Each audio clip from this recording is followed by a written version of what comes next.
pai, olá, mãe, olá, você responsável, você é aluno da educação infantil, aluno do ensino fundamental e também aluno do ensino médio. Olá, você líder. Que bom é ter você conosco nesse programa denominado Vida e Saúde, no qual traremos 8 dicas para você cuidar melhor da sua saúde. Então acompanhe com a gente todos os programas, acompanhe as nossas lives e fique por dentro daquilo que você pode realizar para realmente, junto com a sua família, ter uma vida melhor. Não importa a sua idade. Esse espaço é para todos nós.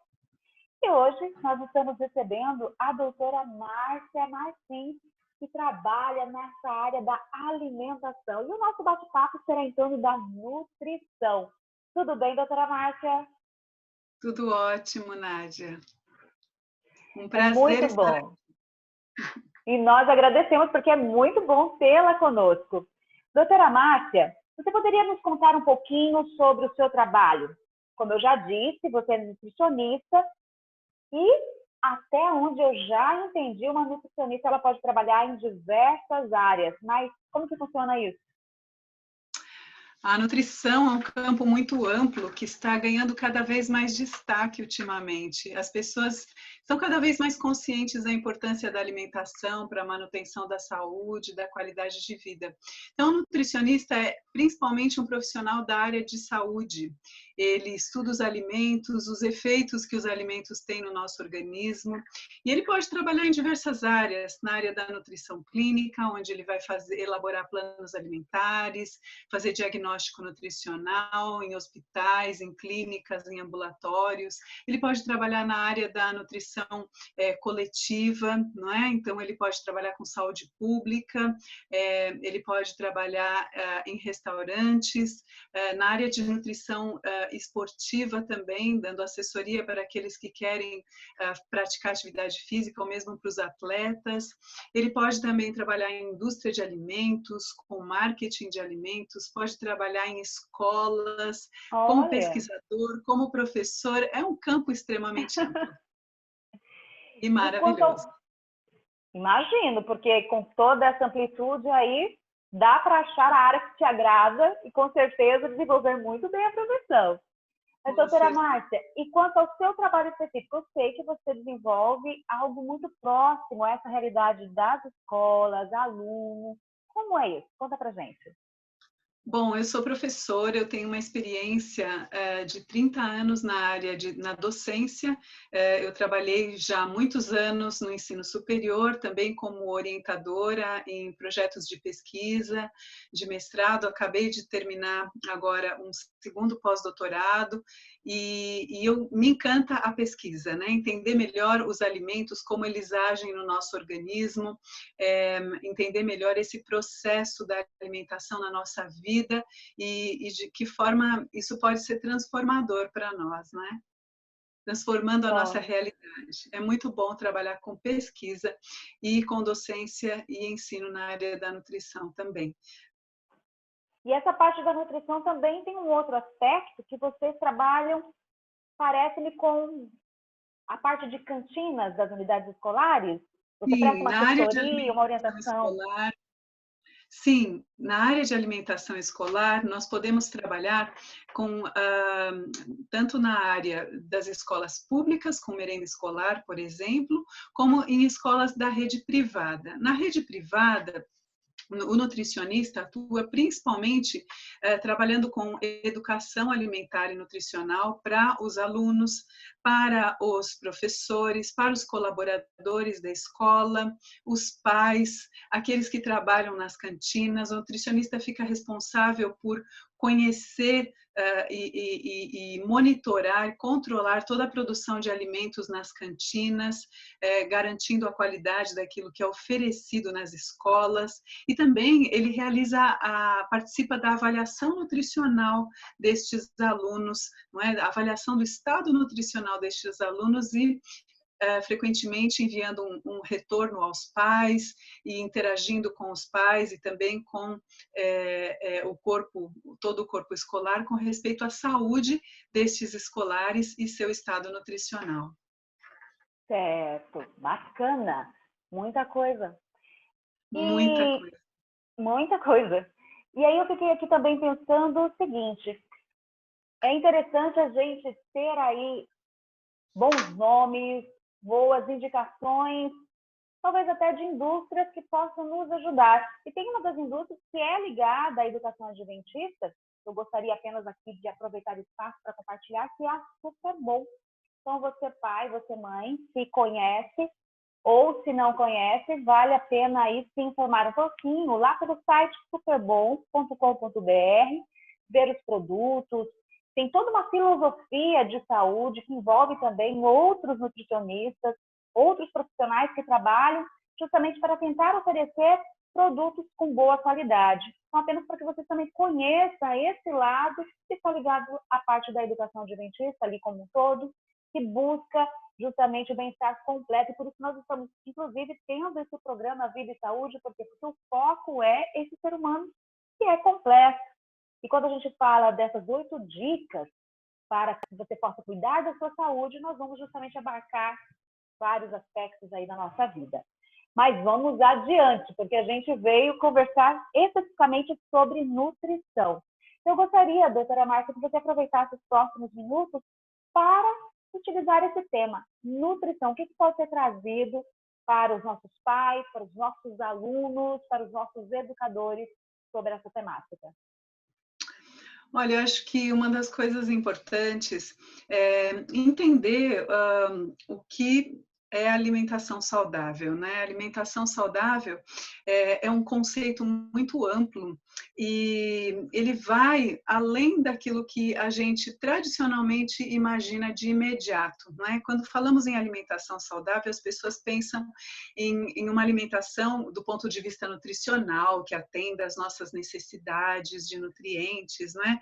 Mas a alimentação precisa também atender às nossas necessidades afetivas, emocionais e sociais.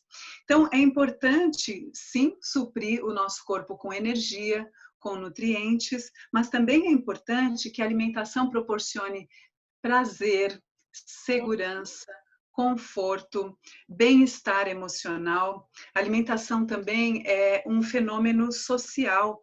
Então, por isso, nós nos alimentamos em grupo, não é? Portanto, comer em companhia, comer em ambientes adequados, comer com familiares e amigos, embora estejamos em isolamento social, mas dentro do seu círculo, se você está na sua casa com a sua família, né, isso você pode fazer se você está com ela. Se você não está, se você está sozinho em casa, não é? Para aquelas pessoas que estão sozinhas, elas podem, então, hoje nós temos os recursos, né, de WhatsApp, enfim, conexão, estarmos conectados como estamos aqui agora, né? Sim. Poderíamos estar compartilhando um momento de uma refeição juntos também, não é? Sim, verdade. Tomando um chá juntos, via internet, com certeza, né?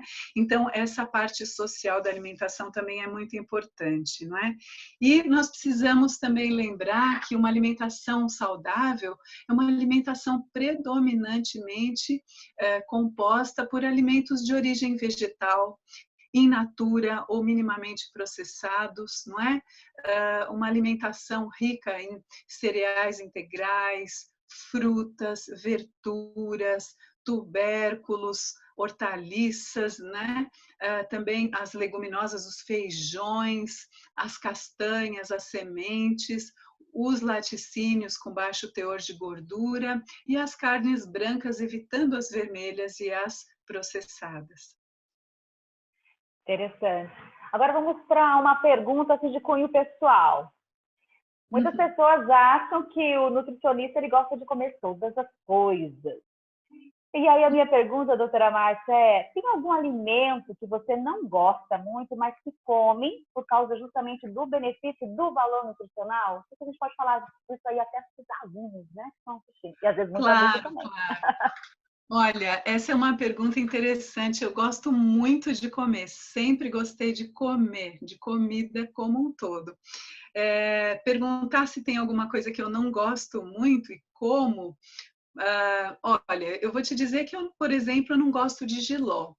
mas eu tenho o coração aberto para ele, sabe? Eu acho que quando a gente coloca o rótulo de não gosto em um alimento, é importante ter o coração aberto, porque afinal de contas, existem muitas formas de preparar um mesmo alimento.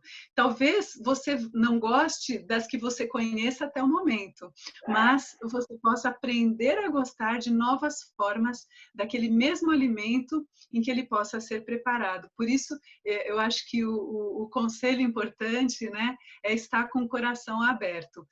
Mas assim, eu acho que é mais fácil me perguntar aquilo que eu gosto e procuro não comer. Eu acho que às vezes é até mais difícil, né?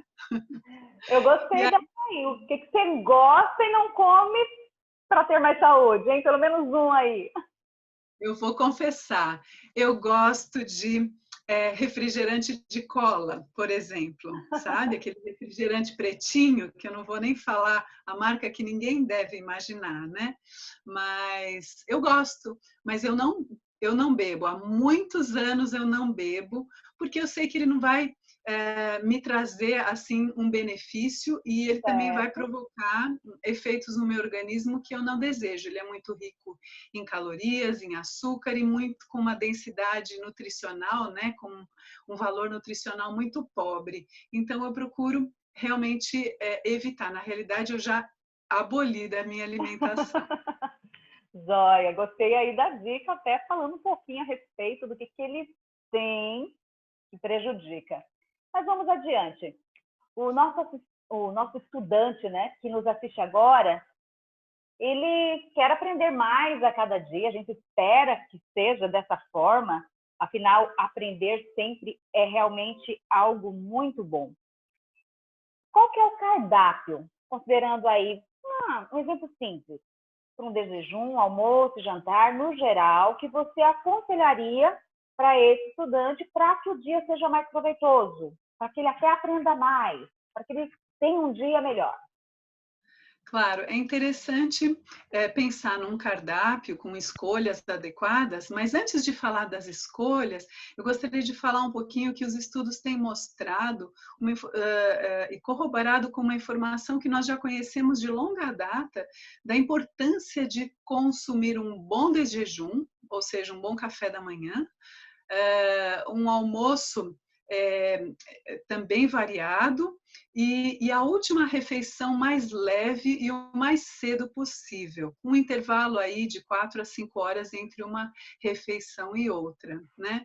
Então eu acho que é importante colocar isso, o café, o desjejum podendo ser assim a refeição principal do dia. E começando pelo desjejum, bem, é importante que você esteja recebendo no seu organismo uma alimentação rica em energia, uma alimentação variada já logo pela manhã. Então, cereais integrais, aveia, frutas, não é? Uhum. Castanhas, sementes. Você pode utilizar laticínios com baixo ou nenhum teor de gordura na sua alimentação e existem muitas opções para isso. Então, uma boa granola, um bom pão integral, você pode utilizar nesse pão um patê vegetariano, existe uma infinidade de patês. O próprio abacate, agora está na época de abacate, é tão gostoso Eu cortar fatias. amo. E isso, cortar fatias fininhas de abacate, temperar com um pouquinho de sal, algum temperinho, algumas ervas como um orégano e um pouquinho de azeite de oliva, e isso cobrindo o seu pão fica maravilhoso também. Existem muitas opções saudáveis e riquíssimas que nós podemos usar para o desjejum. No almoço, uma alimentação, nós sempre indicamos, não é, que na metade do prato seja, você ocupe metade daquele prato com hortaliças, não é? Legumes, verduras, podem ser cruas, refogadas, né? Preparadas de formas variadas, assadas, não é? Cozidas.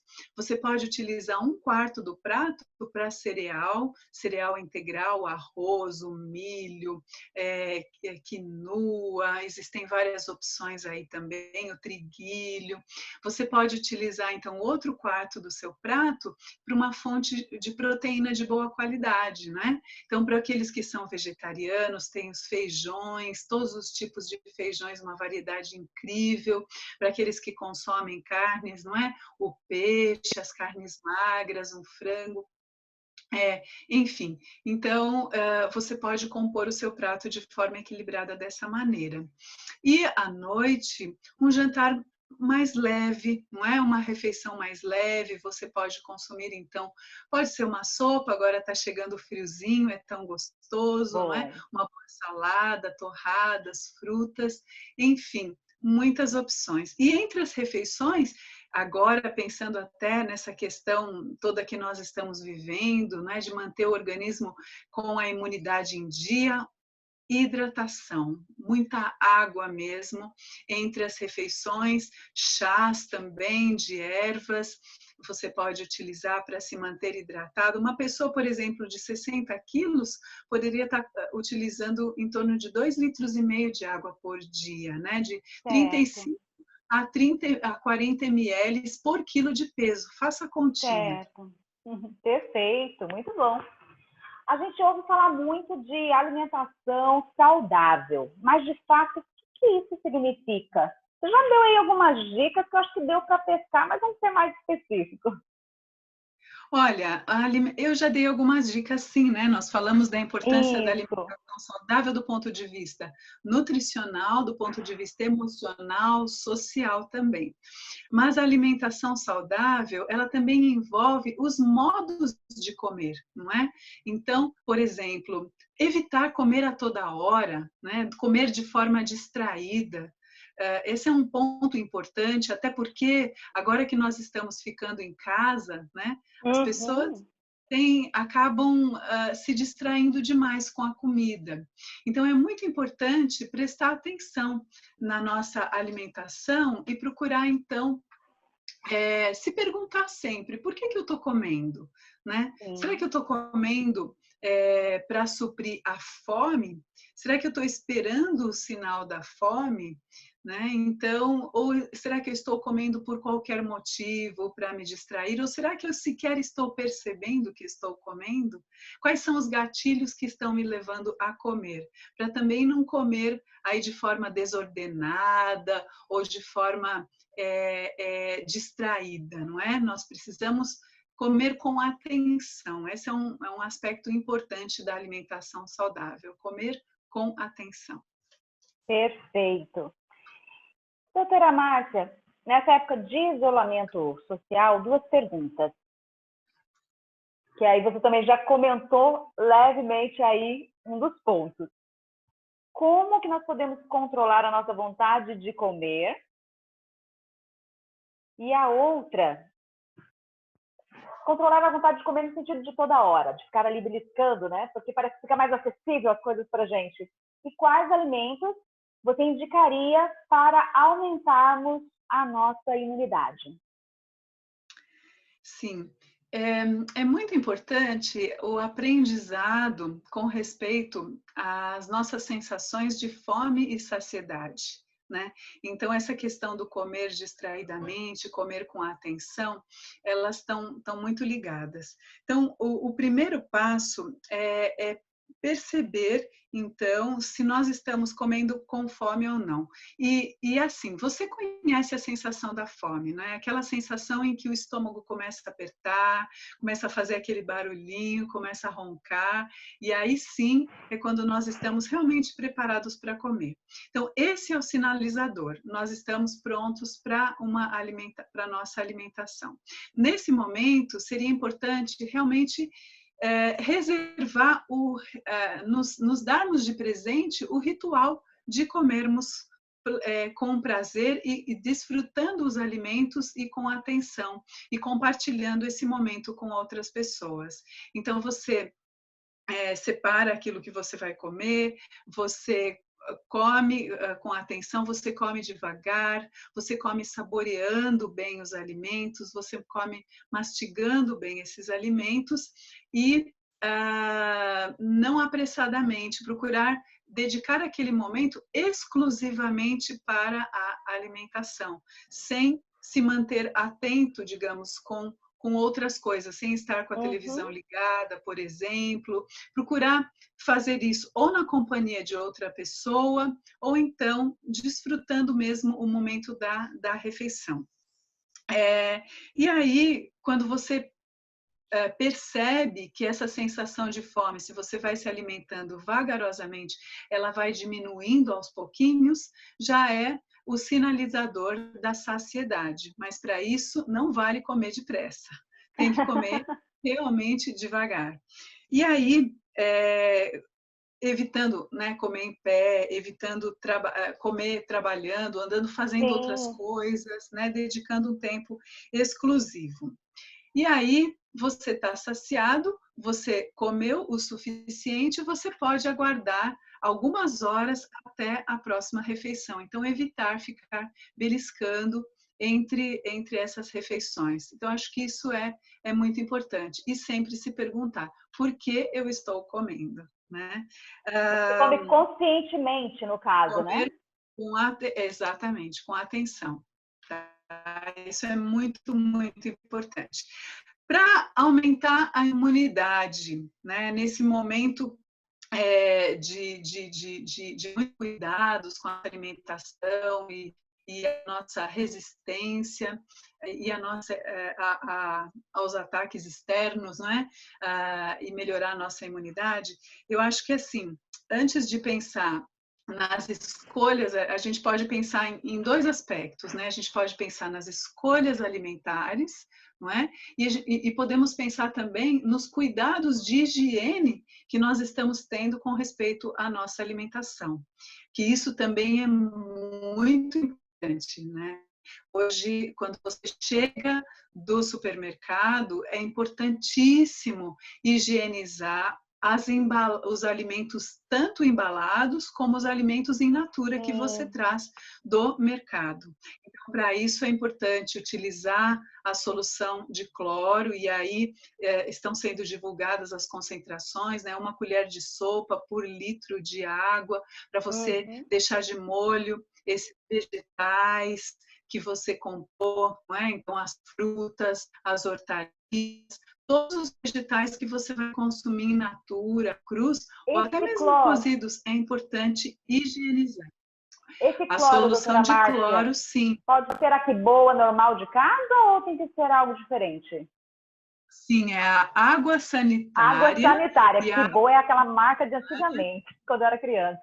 E nós utilizamos o hipoclorito de sódio ou a água sanitária sem aditivos, sem aromas, sem nenhum outro componente. Então, tem que ser a água sanitária purinha.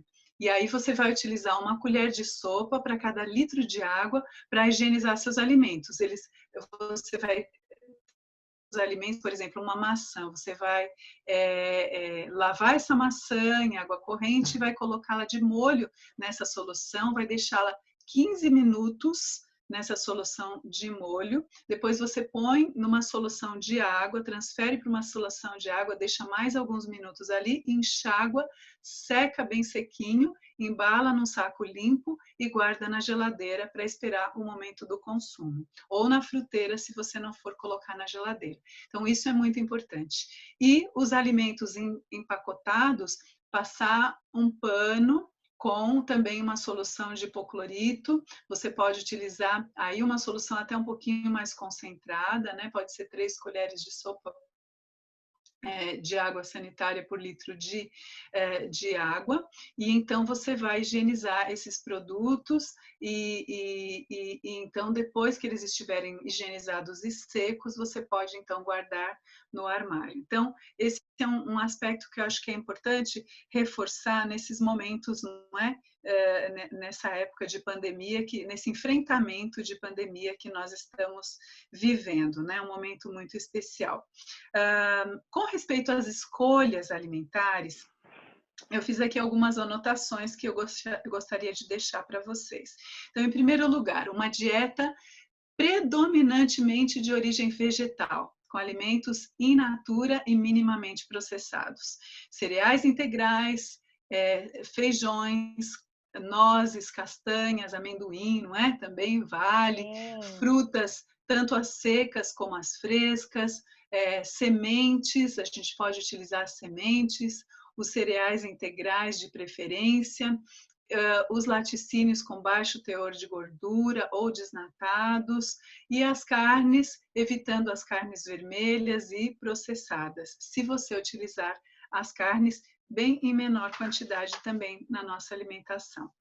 E aí, eu acho que vale cuidados também com a hidratação, que já foram mencionados, não é? A questão da hidratação e a questão da microbiota intestinal, o cuidado com o funcionamento do intestino. O nosso intestino também desempenha um papel muito importante na imunidade do nosso organismo. Portanto, é importante uma alimentação, mais uma vez, rica em fibras alimentares, né? Fontes de fibras alimentares, que são os chamados pré-bióticos, presentes em frutas, legumes, verduras, aveia, outros cereais integrais, né? Então, por isso, consumir o alimento in natura ou minimamente processado, que tem mais fibras. E os ultraprocessados, evitando, porque eles são pobres em fibras e muitas vezes ricos em açúcar, em gordura, em sódio também. E aí o alho, a cebola, são ricos, a banana, não é? A chicória, são alimentos muito ricos em fibras prebióticas. Eles devem ser usados assim, sem dó nem piedade, na nossa alimentação, nesses tempos de reforço de imunidade.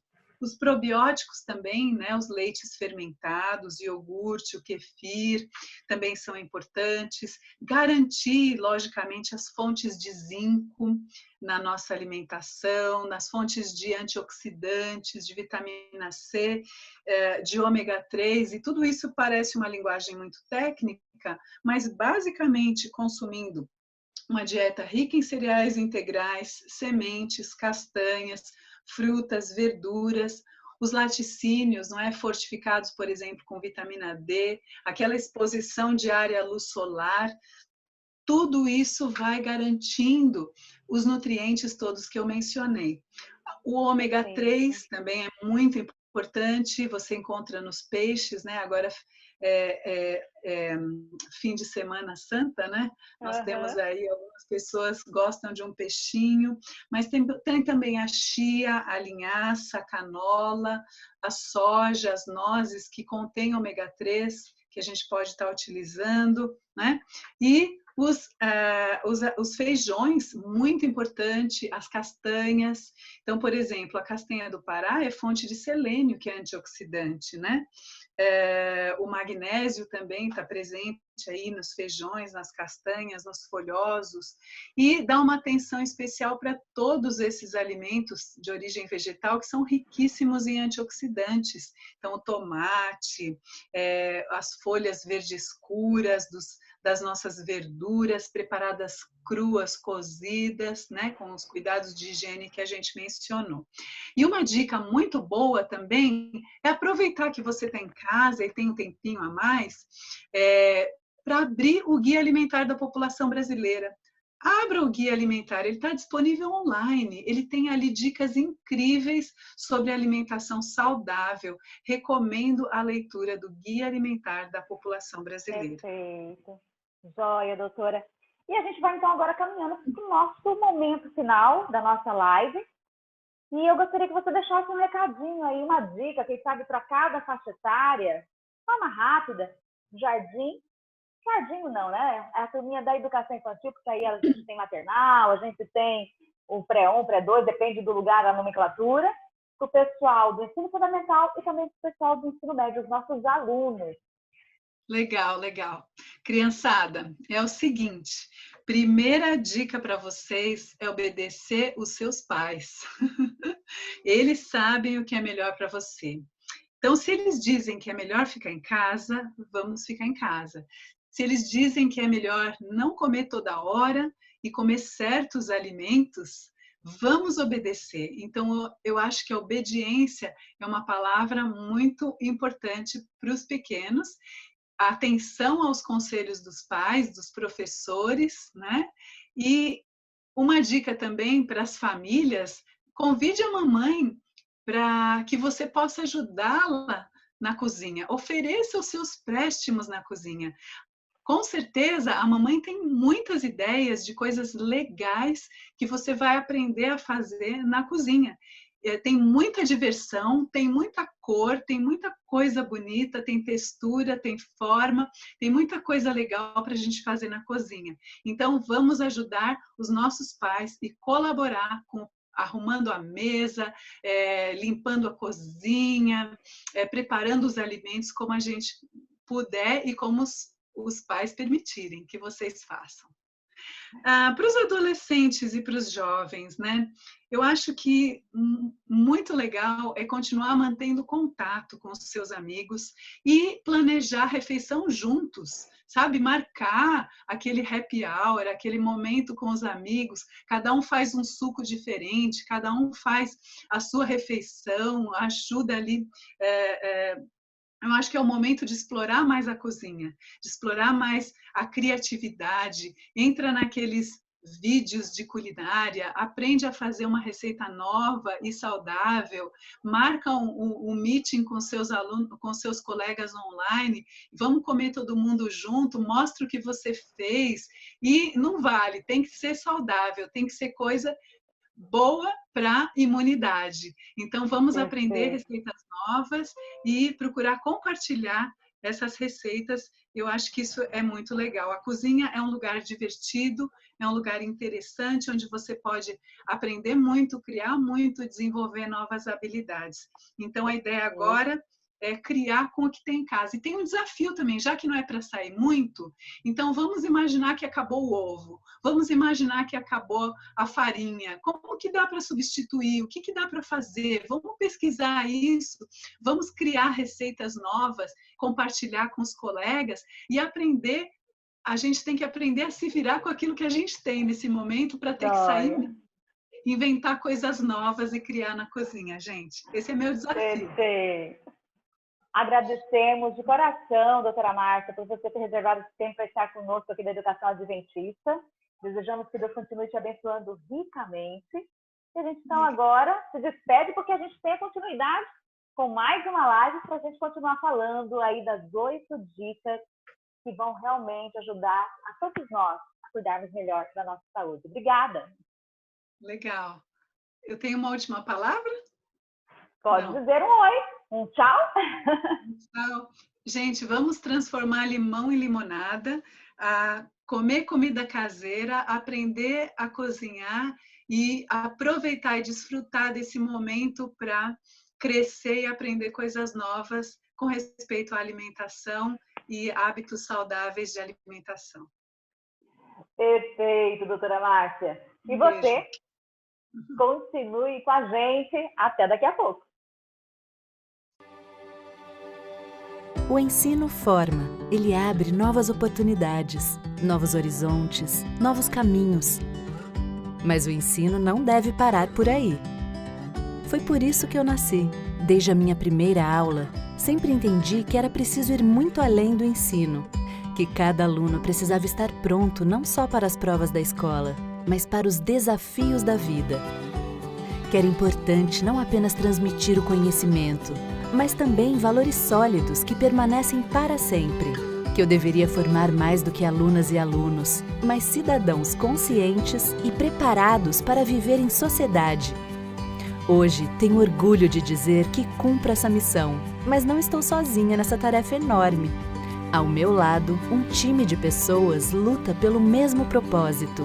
Foi por causa de tudo isso que eu consegui ir tão longe. Afinal, já são mais de 120 anos de história só aqui no Brasil.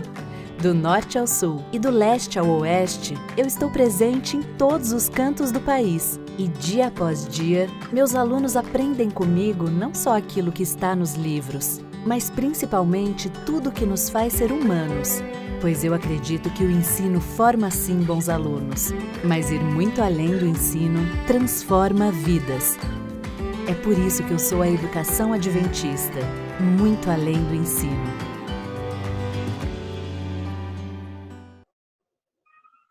Olá, pai! Olá, responsável! Olá, aluno! Tudo bem com você? Olá, educador! Bem-vindo a esse espaço no qual a gente busca conversar um pouquinho sobre saúde, trazendo 8 dicas especiais justamente para a sua saúde, para a minha saúde. E nós estamos aqui com esse programa que foi feito para alcançar a sua família, para alcançar você, aluno, e vamos receber uma pessoa também bastante especial para colaborar conosco. Hoje, a temática ar puro. E estamos, então, tendo o prazer de ter a presença virtual do Dr. Elson Nunes, formado em Medicina com a especialidade em Cardiologia. Ele é diretor do Cevisa. Mas o que é Cevisa?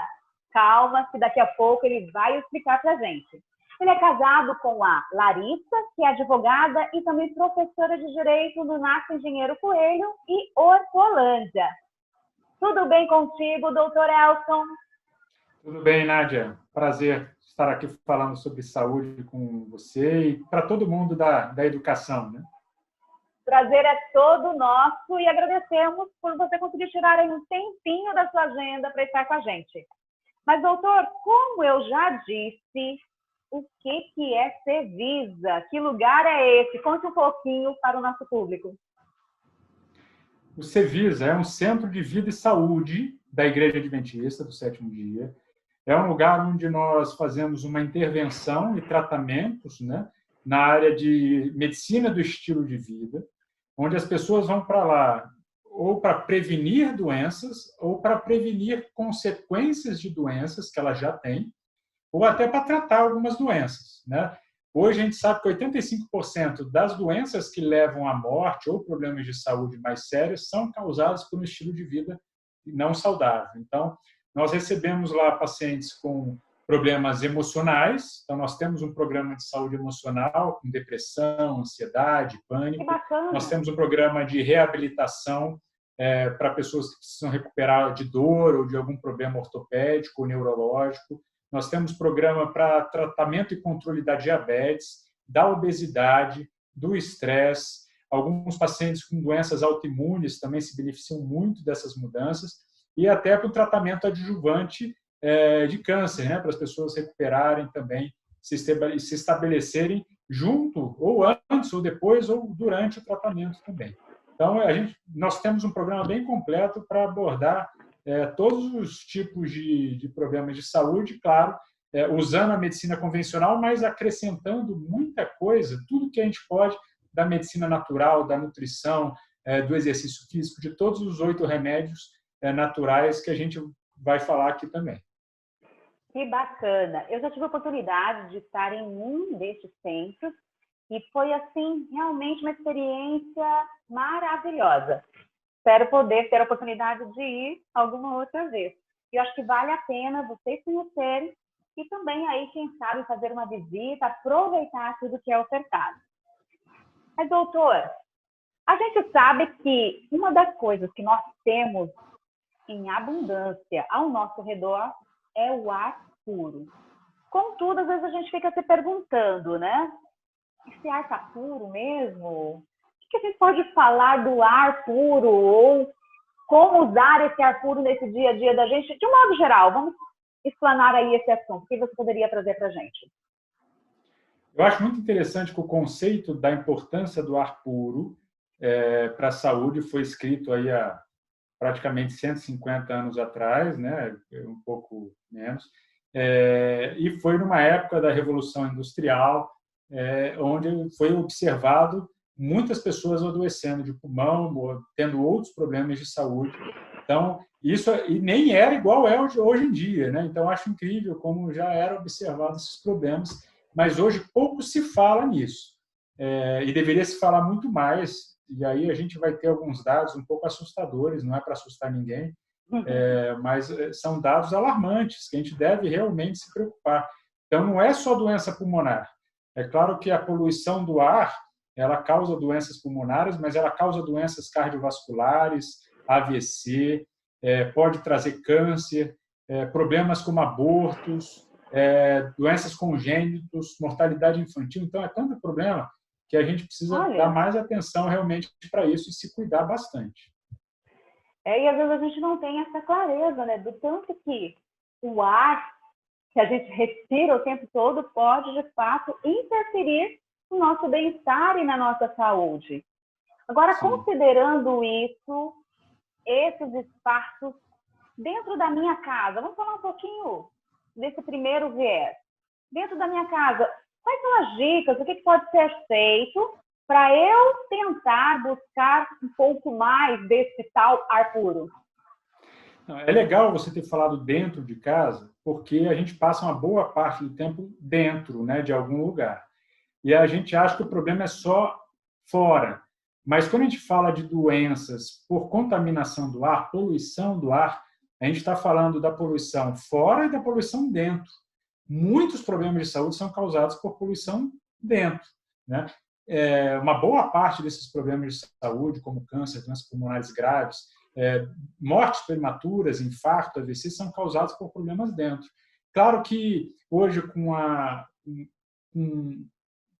talvez com a tecnologia, com a evolução da sociedade, a gente tem uma ideia, né? Eu estou aqui dentro de um apartamento em São Paulo e a gente não se dá conta da realidade de muitas outras pessoas no mundo inteiro, onde elas estão numa casa, num ambiente remoto, rural, e elas têm um fogão ainda a lenha, e dentro de casa que elas são expostas a essa fumaça e usam querosene e outros combustíveis fósseis. Então, um dos problemas de casa é esse, né? O uso de fogões a lenha dentro de casa ou outros combustíveis. Apesar de que o gás também, quando ele tem um vazamento e nós respiramos, isso também traz muito malefício para a nossa saúde.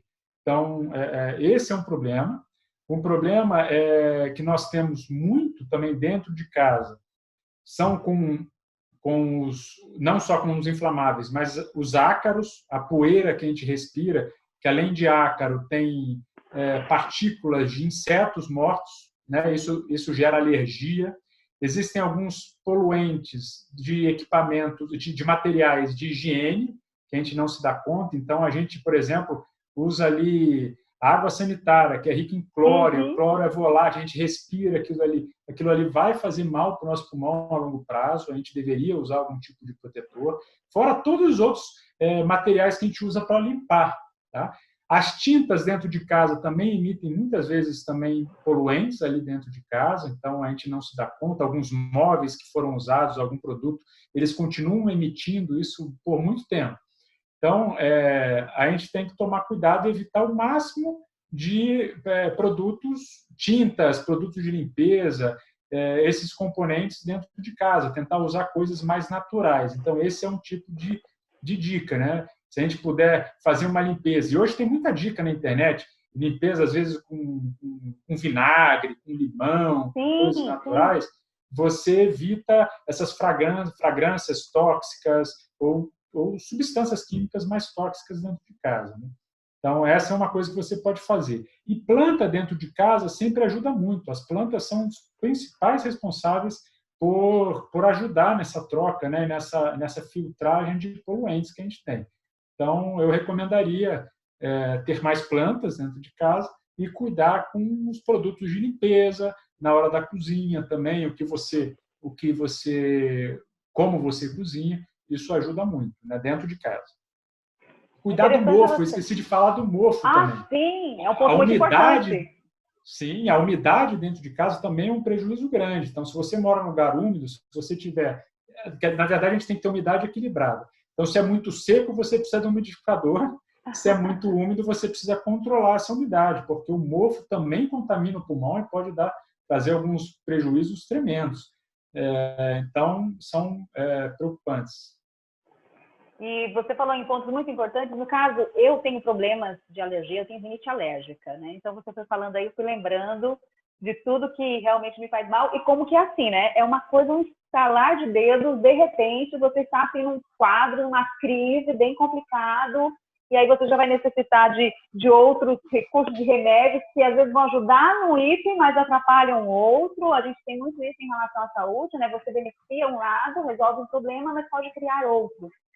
E por isso eu penso que é muito importante a gente fazer tudo que está à nossa disposição para tentar ter uma vida mais saudável. E quando a gente fala de essa vida mais saudável, acaba sendo uma vida mais natural, né? Igual você disse, alguns outros produtos que não vão trazer tantos prejuízos, que eles são mais naturais e vão colaborar. E você falou de vinagre, e vinagre é bom para um monte de coisa, né? É para mancha, para limpar. Então, acho que vale a pena realmente a gente estar um pouquinho mais atento em relação a essas dicas e buscar aí o melhor. Agora, um ponto que você não comentou, mas eu tenho certeza que ficou aí para ser comentado, né? Essa necessidade dessa renovação desse ar dentro. Porque tem a questão das plantas que vão ajudar, mas às vezes também o simples fato de eu escancarar a janela, deixar a luz, né, do sol entrar, que já é um outro item, uma outra dica, mas ao mesmo tempo você também tem uma circulação de ar, né? Porque às vezes a pessoa, ela não quer que a casa empoeire, ela quer que tudo fique direitinho, e aí ela fecha tudo. E aí, doutor? Isso há muitos anos atrás, as pessoas às vezes ficavam doentes, aí fechavam tudo, não deixavam o sol entrar, o ar trocar, e isso era a pior coisa que se podia fazer com um doente, né?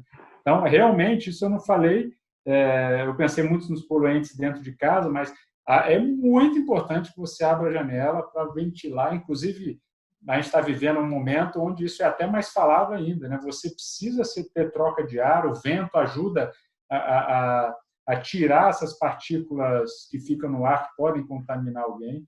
Então, é preciso entrar tanto a luz solar, eu falei de ácaro, a própria radiação do sol, se você deixar incidir sobre o colchão, sobre a cama, ele mata os ácaros. Então, se um quarto ficar úmido, abafado, você vai ter uma proliferação de ácaro, de mofo. Então, precisa entrar o sol, então a gente precisa de janelas mais amplas, precisa abrir as cortinas e precisa realmente ventilar bem, né? De preferência, abrir uma janela e fazer um corredor de ar, né? Mesmo para trocar esse ar. Porque a própria respiração nossa, né? A gente produz dióxido de carbono e vai se concentrando no ambiente, pode dar dor de cabeça, e a pessoa nem sabe porque está com dor de cabeça. Muito interessante, né? Pequenas coisas que a gente pode se atentar e ter mais qualidade em relação aí ao ar que nós respiramos a todo tempo. Doutor, existe algum exercício que possa ser feito para melhorar a nossa respiração? Porque a gente precisa do ar puro, mas não adianta eu ter uma imensidão de ar à minha volta se eu não sei utilizar esse ar bem para fazer realmente benefício, trazer benefícios para o meu corpo. Tem algum exercício?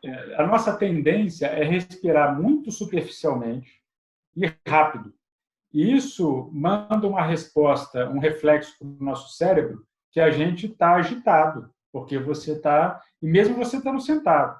Então, nós precisamos do diafragma, a gente precisa usar mais o diafragma para respirar e usar mais o pulmão inteiro, a capacidade pulmonar total que nós temos. Então, o exercício que nós temos é de tentar inspirar mais profundamente e expirar também mais profundamente para fazer toda essa troca de ar.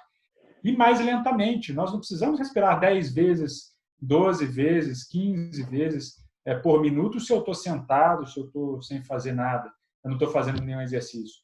Então, eu posso respirar uma frequência menor, mas mais profundamente. E isso já tem muito estudo mostrando que essa respiração mais profunda e tranquila, mais lenta, manda uma resposta para o nosso cérebro que você está tranquilo e você não está, você está em paz, relaxado. Então, é uma forma de relaxamento também, então diminui a ansiedade. Então, a gente precisa aprender a respirar, inspirar fundo, lentamente, expirar fundo, lentamente, usando o diafragma. E isso, claro, se a gente ficar o dia inteiro sentado sobre o nosso diafragma, que é agachado, sem uma postura, isso vai piorar a respiração. Então, tem que ter uma postura certa, usando o diafragma, tentar levantar mais vezes ao dia. Eu costumo dar um exemplo, até um exemplo pode parecer um pouco louco, porque é totalmente contrário, que as pessoas que fumam, elas acham que relaxa, mas o cigarro é um estimulante. O cigarro não relaxa ninguém. O que relaxa é aqueles 5 minutinhos que a pessoa vai, às vezes, ao ar livre e fica inspirando e respirando. Então, não estou sugerindo para ninguém fumar de forma alguma, porque isso é uma poluição, é a pior coisa que você faz para a sua saúde, mas você pode ter esse período de hora em hora para você parar tudo, ir numa janela, ir do lado de fora e ficar respirando ali 5 minutos, simplesmente respirando, contemplando aí alguma paisagem, que isso vai fazer muito bem para a sua saúde, você vai se sentir mais relaxado, né? Fazer isso pelo menos a cada período, né? Colocar uma agenda. Certo. Agora, um esclarecimento, talvez, não sei, mas eu fiquei me lembrando aqui que às vezes existe a questão da hiperventilação. Pessoas que não estão acostumadas a respirar normalmente ou adequadamente, elas podem ter algumas reações iniciais. É isso mesmo? O que você sugere aí para depois ninguém passar mal? É isso mesmo. A pessoa que respira 20 vezes por minuto, rapidamente, a hora que ela tiver que inspirar e expirar bem lentamente, ela vai ter uma mudança de concentração de oxigênio e dióxido de carbono dentro do corpo. E isso pode dar uma tonturazinha. Então, você não vai sair de 20 para 6 respirações por minuto. Você vai sentir. Ou você faz isso sentado. Se você fizer isso sentado, tudo bem. Se você fizer em pé, você pode ficar tonto. Mas isso, depois de um tempo, se normaliza. Aí ninguém sente mais nada. É só realmente no primeiro momento. Até eu penso que quando a gente começa na dinâmica do exercício físico, isso acaba acontecendo naturalmente, né? Porque o organismo ele exige mais, mas aos poucos você se acostuma a ter uma respiração adequada para o exercício. Né? Exatamente. Muito bem.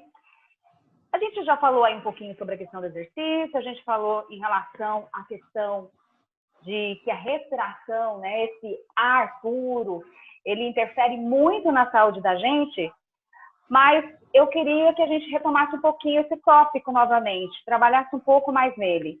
E aí a pergunta para a gente só retomar seria: eu posso adoecer se eu não buscar ar puro e ter uma boa respiração? Então, só para a gente detalhar um pouquinho, já foi também contemplado. É um dado assustador, agora que a gente está vivendo esse momento onde as mortes são contabilizadas todos os dias, e a gente fica muito assustado quando a gente vê o total de mortes por Covid-19, a gente tem alguns dados que talvez assustem bastante e nos façam refletir sobre a sociedade que nós vivemos e como nós vivemos. A estimativa da Organização Mundial de Saúde é que 7 milhões de pessoas por ano morram por causa da poluição de ar. São 7 milhões de pessoas morrendo por causa da poluição de ar. Isso é muito sério, isso é um problema de saúde muito grave. 1 milhão e 400 mil por AVC, 2 milhões e 400 mil por infarto, 1 milhão e 800 mil por câncer de pulmão, só por contaminação do ar, poluição do ar. Então, é um assunto muito sério. E aí eu gosto de dar um exemplo simples, porque muitas pessoas já tiveram que, em algum momento, fazer uma nebulização com Atrovent ou com Berotec, com algum remédio. Sim. E aí eu gosto de falar o seguinte: se você fez aquela nebulização, aí eu sempre pergunto assim, quanto tempo você demorou para sentir um resultado? Como, por exemplo, seu coração acelerar com Berotec, por exemplo. Quanto tempo demora? Geralmente a pessoa responde, é muito rápido, é 1 minuto. Eu falei assim, você repara que em 1 minuto que você usou uma substância pelo pulmão, aquela substância foi absorvida, caiu na corrente sanguínea e teve um efeito no coração. Então, a gente não pensa nisso, mas o nosso pulmão, ele absorve até mais rapidamente do que nosso estômago as coisas que nós respiramos ou ingerimos. Então, quando você inspira aquela poluição, você está poluindo sua corrente sanguínea, você está gerando uma inflamação local, que é primeiro no alvéolo, né, que é a unidade funcional do pulmão, e a gente tem milhões, e aí daquele alvéolo passa para a circulação e a gente tem uma inflamação no corpo. E essa inflamação que resulta em um monte de doenças. E aí você vai ter doenças pulmonares, claro, você pode piorar de asma, pode piorar de bronquite, você pode desenvolver uma doença pulmonar obstrutiva crônica, que é o DPOC, pode ter reações de faringite, bronquiolite, pneumonias. Doenças infecciosas pulmonares são as principais causas de morte abaixo dos 5 anos. E a poluição é um dos causadores. Então, é causa de mortalidade infantil. Então, são coisas muito sérias, né? eles já perceberam em alguns estudos que em cidades onde a poluição é muito intensa, algumas cidades na China, até São Paulo, quando a poluição piora muito, a gente tem aquela névoa, existe um aumento de número de infartos, AVCs e abortos espontâneos. Então, até aborto as mulheres têm espontaneamente por conta da poluição do ar. Então, a gente vê que é realmente um conjunto de problemas que podem ser causados pela poluição e a gente precisa se preocupar. Certo. A gente também já conversou um pouquinho a respeito de como ter ar puro, né, de qualidade dentro de casa. Agora, considerando aí as cidades, que geralmente é onde está a maior parte da população, quando eu digo cidades, cidades grandes, com as suas indústrias e tudo mais, e se nós, às vezes, moramos, né, nesse lugar, com esses prédios, muitos carros, com muita poluição, tipo algumas cidades, não vamos dizer qual, né, aí do nosso Brasil, como que eu posso tentar buscar ar puro de qualidade? Existem caminhos, além desses, talvez a gente possa até dar uma retomada, né, dentro de casa e alguns outros fora, o que poderia ser feito? O principal caminho seria uma atividade, porque todos nós queremos culpar de alguma maneira a sociedade, mas nós somos culpados também. Então, se você tem a oportunidade de usar um transporte coletivo, claro que a gente não tem, às vezes, na qualidade que a gente gostaria, mas se você puder usar o transporte coletivo, você está poluindo menos o ambiente. Porque se a gente for falar 40 pessoas que cabem dentro do ônibus e pensar em 40 carros, a poluição é muito maior. Então, é claro que nós podemos tomar atitudes para ajudar a sociedade como um todo, mas algumas atitudes realmente são sociais, né? Então, a gente precisa cuidar mais do meio ambiente. Uma coisa que é muito importante é o ato de eu comer. E aí, olha só que coisa estranha, né, que eu vou falar aqui. Mas o ato de você comer uma carne vermelha, você está poluindo o ambiente.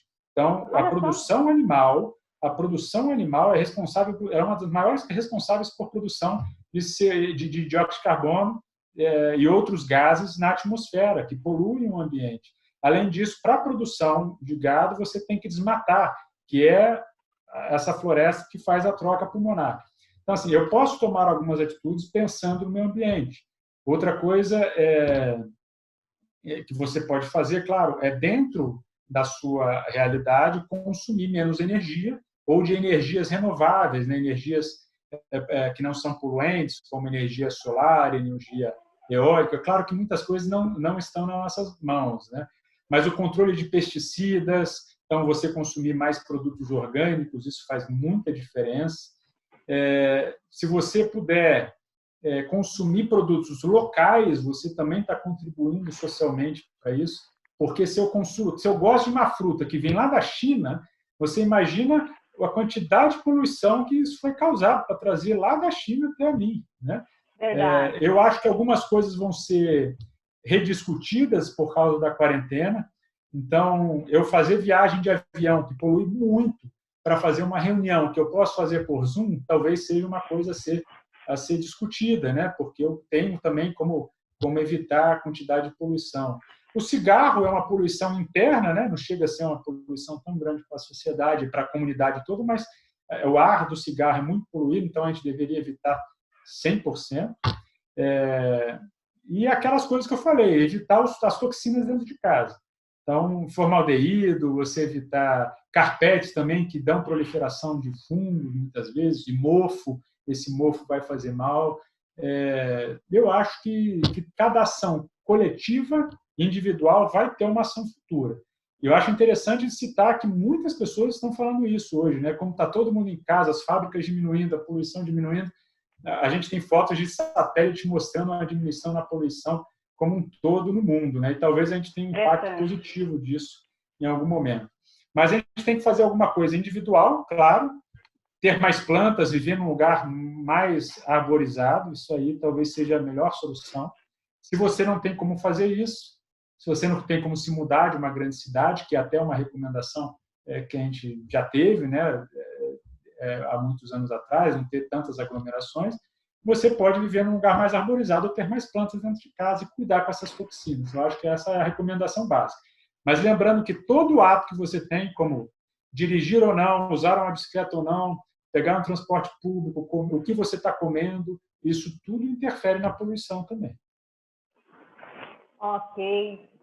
Bem, nosso público aqui de ouvintes, de também telespectadores, nós estamos com crianças, estamos com adolescentes, ali juvenis, jovens e muitos adultos. Se tivéssemos que dar um recadinho para os pequenininhos, turminha lá da educação infantil, o que poderia ser falado assim bem para eles? As crianças, elas podem ajudar muito, e hoje existe mais consciência, às vezes, na própria escola, com os professores, e as crianças chegam em casa com as ideias e com o dia da árvore que tem na escola, e elas descobrem a importância da árvore. Aí, hoje é engraçado que as crianças estão conscientizando os pais, muitas vezes, a comer mais saudável, a você se preocupar com o meio ambiente. Então, eu acho que esse conhecimento, essa coletividade que é passado na escola, eu acho muito legal, e elas vão ser o nosso futuro, né? E elas vão tomar atitudes e vão fazer muita diferença se elas se mantiverem firmes nesse propósito de cuidar do meio ambiente. Eu acho que o melhor cuidado é do meio ambiente, realmente. E ir em parques, né? Passear em parques, em sítios, em chácaras, em fazendas, e ir no campo de vez em quando sempre vai ser muito bom para ajudar a renovar aí o ar puro. Então, olha aí, reforçando esse recadinho para você, criança. Você pode ajudar muito o papai, a mamãe, a pessoa que cuida de você, a sua família, a fazer o bem pelo ar. E se o ar estiver melhor, se todo mundo colaborar, todos realmente vão sair ganhando também. E aí a gente tem a turma, né, mais adolescente, a turma maior aí, que tem um grande poder de influência social. Hoje a gente está vivendo num momento de muitos influenciadores nas mídias, os blogueiros da vida, né? O que a gente poderia dizer aí mais especificamente para essa faixa etária aí? Essa faixa etária sofre uma pressão grande, né, social, e isso às vezes gera uma busca pelo consumismo. A gente precisa, talvez eu esteja falando fora de contexto, o que o ar puro tem a ver com o consumismo? Tem bastante a ver, porque a sociedade funciona e o produto que você consome, que às vezes você não precisa, tem uma fábrica a mais produzindo, tem poluição sendo emitida, vindo da China, vindo de outro lugar. Então, até a diminuição do consumismo, às vezes, de coisas que não são tão importantes, essa preocupação toda, pode diminuir e melhorar a qualidade do ar, melhorar a poluição e o meio ambiente, né? Esse cuidado com o ambiente, eu acho que faz toda a diferença. E exercício físico também vai fazer com que você melhore a sua capacidade pulmonar, né? A gente fala de ar, a gente tem que falar de pulmão. Então, a gente precisa manter o nosso pulmão saudável. Ótimo, perfeito. Você entendeu, né? Jovem, adolescente, aí você faz muita diferença no lugar onde você está inserido. Então, colabore também, faça a sua parte, todos nós também vamos sair ganhando. Então, não é só os pequenininhos, não. Todo mundo pode se envolver para fazer a diferença. Bem, e agora a gente já caminhando para o final aqui desse bate-papo bastante gostoso, rápido, com dicas bastante interessantes também. Todos nós estamos vivendo em tempos difíceis. Eu acho que poucos pensaram que o mundo poderia viver num confinamento como nós estamos vivendo agora, né? E eu até esses dias estava assim, analisando como que pode, né? A gente sair de toda uma estrutura, de uma dinâmica que nós estávamos acostumados para outra totalmente diferente. É claro que existem sempre aqueles que não podem parar, e a gente agradece muito a essas pessoas, porque senão ficaria insuportável a nossa sobrevivência. A todos aqueles que podem também, a permanência em casa, ela tem uma outra perspectiva de colaborar para que a gente faça com que o vírus ele encerre ali seu ciclo e a gente possa ter aí a possibilidade de viver mais tranquilos em relação a tudo que está acontecendo. Então, nesses dias que nós estamos confinados, doutor, o que pode ser feito para se aproveitar assim ao máximo esse ar puro? A gente já deu várias dicas, algumas coisas vão ficar meio redundantes, mas só para a gente reforçar, para ficar muito vívido aí na mente de todos que estão assistindo. Por consequência, a gente já está tendo um ar puro, né, obrigatoriamente, que as cidades estão com menos fluxo de carro, menos poluição, o céu está mais azul, mas se tem alguém com medo de abrir a janela que o vírus vai entrar, não é assim. tá? O vírus não caminha mais de 1 metro, 2 metros, né? Então não tem nenhum relato que o vírus vai chegar a 10 metros. Então abra a janela, principalmente você confinado com várias pessoas dentro de casa, abra a janela, se você tiver um quintal, vá para o quintal. Isso não é um risco nesse momento. Você deve estar a 1 metro, 2 metros de outras pessoas, mas pode abrir a janela, tome sol, deixe o sol entrar dentro de casa, e cuide da respiração, porque a ansiedade, eu cheguei a falar disso já, a ansiedade pode bater e você ter uma crise de ansiedade, e a respiração é um grande aliado ao combate da ansiedade. Pare um pouquinho por dia, pare na janela, olhe a paisagem, respire fundo ali, tranquilo, e mantenha uma mente positiva, otimista. Até coloquei essa camisa aqui, né? Resista, persista, não desista. A gente tem uma esperança que não é aqui no mundo, claro, mas a gente tem uma esperança de que nós, de qualquer forma, estamos sendo cuidados por Deus e a gente tem um mundo perfeito, muito melhor, mais para frente, né? Está chegando. Amém. Doutor Elson, quero agradecer imensamente por você ter estado conosco. Com certeza foram várias dicas que vão fazer a diferença na vida dos nossos pais, dessa comunidade da educação adventista. Então, enquanto educação adventista, nós agradecemos grandemente. Agradeço. E a gente fica aí com convite para outros momentos, hein? Foi muito bom conversar contigo. Obrigado. E nós, então, nos despedimos de você que está nos acompanhando, você que está nos assistindo, e já deixamos o convite. Nós estamos numa série trabalhando 8 dicas para a sua saúde. Esteja com a gente, continue conosco. Até!